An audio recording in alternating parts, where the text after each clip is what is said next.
students, I am your SST teacher Saliha Asif, and today we are going to discuss the topic resource. So firstly we will learn about what are resources. So जितनी भी चीज़ें हमारे आसपास है वो हमेशा हमारे काम आती हैं, हमारे डेली यूज़ में हमें टास्क को इजी करने में हेल्प करती है, सो वो सारी ही रिसोर्सेज होती हैं। अब कोई चीज़ रिसोर्स कब बनती है?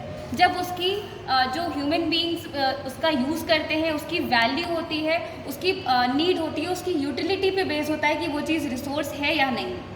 अब रिसोर्सेज 3 टाइप्स की होती हैं, natural resources, human made resources and human resources. तो firstly we will discuss about natural resources. So natural resources के कई सारे टाइप्स हैं। नेचुरल रिसोर्सेज बेसिकली जो हमें नेचुरली चीज़ें अपनी सराउंडिंग से मिलती हैं और हमारे डेली यूज़ में हमारे काम आती हैं, that is known as natural resources. So firstly natural resources comes naturally, और इसका जो मॉडिफिकेशन होता है यानी नेचुरल रिसोर्सेज को जब हम मॉडिफाई करके अपने डेली यूज़ में लाते हैं, उसे और ज़्यादा बेटर यूज़ के लिए हम तैयार करते हैं, वो सारी होती हैं natural resources. For example the air we breathe, the water in our rivers और सॉयल, मिनरल्स, ये सारी क्या है? नेचुरल रिसोर्सेज हैं। Many of these resources are free gifts from nature. ये सारी फ्री गिफ्ट्स हैं, नेचर से हमें फ्री में मिलते हैं, हमें इसके लिए कुछ करना नहीं पड़ता है, ये नेचुरली हमें मिल जाते हैं।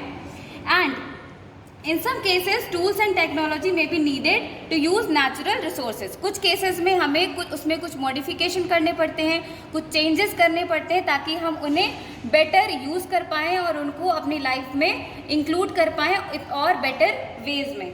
सो फर्स्टली जो रिसोर्सेज हैं उनको क्लासीफाई किया गया है उनके ओरिजिन के बेसिस पे, उनके डेवलपमेंट के बेसिस पे या उनके यूज़ के बेसिस पे। तो इनके कुछ अलग अलग टाइप्स भी हैं। Firstly we will learn about actual resources. So actual resources क्या होती हैं? एक्चुअल रिसोर्सेज वो होती हैं जिनकी क्वांटिटी जो होती है वो नोन होती है, यानी उनकी जो क्वांटिटी है, उनकी जो मात्रा, जितने भी मात्रा में वो प्रेजेंट है यहाँ पे, वो नोन होती है, यानी एक्चुअल पता होती है कि कितनी क्वांटिटी में वो चीज़ प्रेजेंट है और उसे हम उसके अकॉर्डिंग यूज़ करते हैं। For example the dark soil in Deccan plateau, ये क्या है? ये एक एक्चुअल रिसोर्स है, ये हमें पता है कि वो कितने एरियाज़ में है या कितनी अवेलेबल है, तो ये एक एक्चुअल रिसोर्स है। Now moving towards potential resources की एग्जैक्ट क्वांटिटी हमें पता नहीं है कि ये कितना है प्रेजेंट में, कितना यहाँ पे मौजूद है और इसको हम कैसे यूज़ करें। So now moving toward biotic and abiotic resource. ये जो रिसोर्स का क्लासिफिकेशन किया गया है ये इनके ओरिजिन से किया गया है। सो जो बायोटिक रिसोर्स होती हैं उसमें सारी living things, living resources include होती हैं, अबायोटिक में non living things. So biotic जो रिसोर्स है उसके कुछ एग्जाम्पल्स हैं। फॉर एग्जाम्पल प्लांट्स, एनिमल्स, ये सारी क्या है? बायोटिक रिसोर्स में आते हैं। और एबायोटिक में सैंड, मिनरल्स और ये सारी चीज़ें आती हैं जो हमें नेचुरली मिलती हैं। ये नेचुरल रिसोर्सेज हैं, बायोटिक और abiotic. Next renewable and non renewable resources. Renew मतलब दोबारा से उसे न्यू करना, दोबारा से बनाना। तो जो रिन्यूएबल रिसोर्सेज होती हैं वो quickly short span of time में दोबारा से बन जाती हैं, रिन्यू हो जाती हैं। और नॉन रिन्यूएबल जो चीज़ें हैं वो लिमिटेड हैं स्टॉक में और वो एक बार ख़त्म हो जाती है तो उन्हें बनने में बहुत टाइम लगता है। मतलब वो रिन्यू तो होती है लेकिन उसमें थाउजेंड्स ऑफ ईयर्स लगते हैं।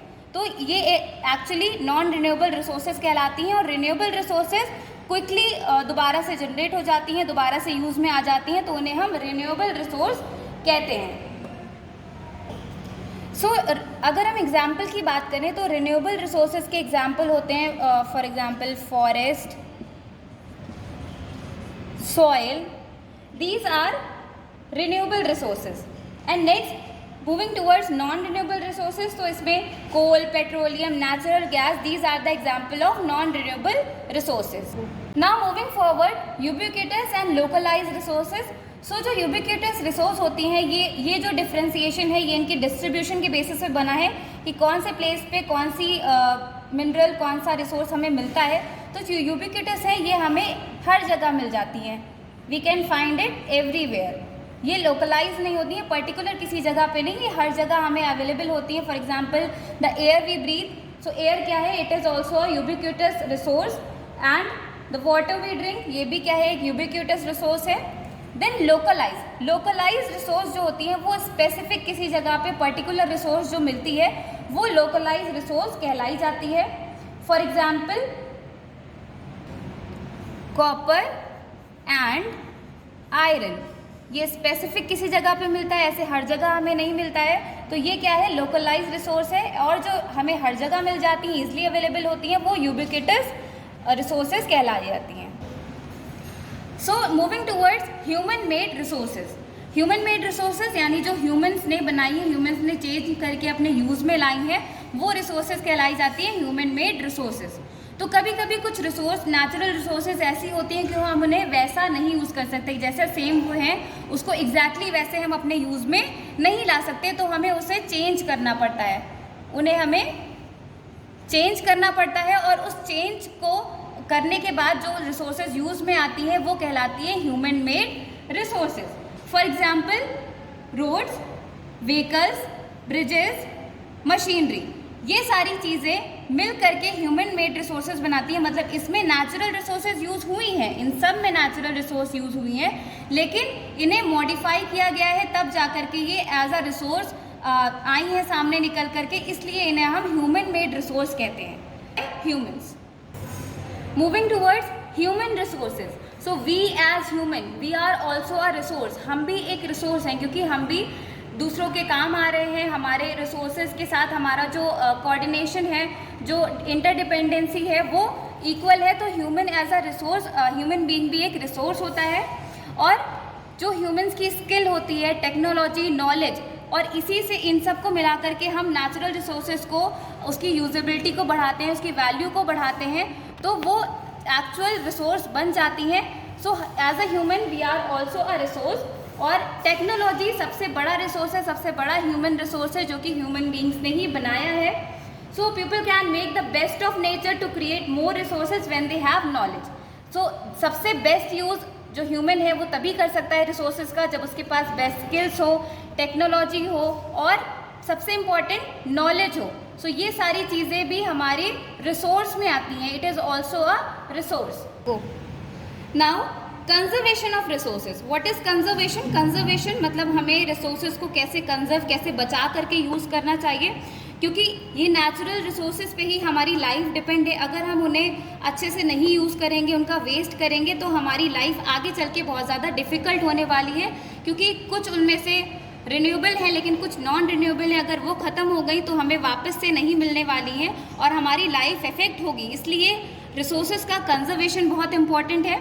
सो इसका कंजर्वेशन दो तरह से होता है, एक होता है रिसोर्स कंजर्वेशन एंड दूसरा होता है sustainable development. So resource conservation क्या होता है? Using resources carefully and giving them time to get renewed is called resource conservation. मतलब सारी जो कंजर्वेशन, जो रिसोर्सेज हैं, उनको आराम से यूज़ करना, स्लोली यूज़ करना, उनका वेस्ट ना करना, और उन्हें टाइम देना कि ताकि वो अप्रोप्रिएट टाइम में बन पाए, रिन्यू हो पाए, वो कहलाता है रिसोर्स कंजर्वेशन।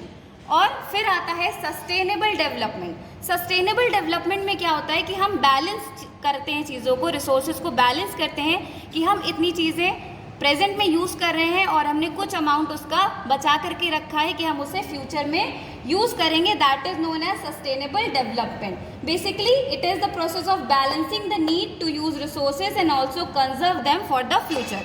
प्रेजेंट के लिए भी चीज़ों को यूज़ करना और बैलेंस बनाना कि इतनी चीज़ें हम फ्यूचर के लिए रख सकते हैं। That is sustainable development. So this is all about today's class. I hope you understand it.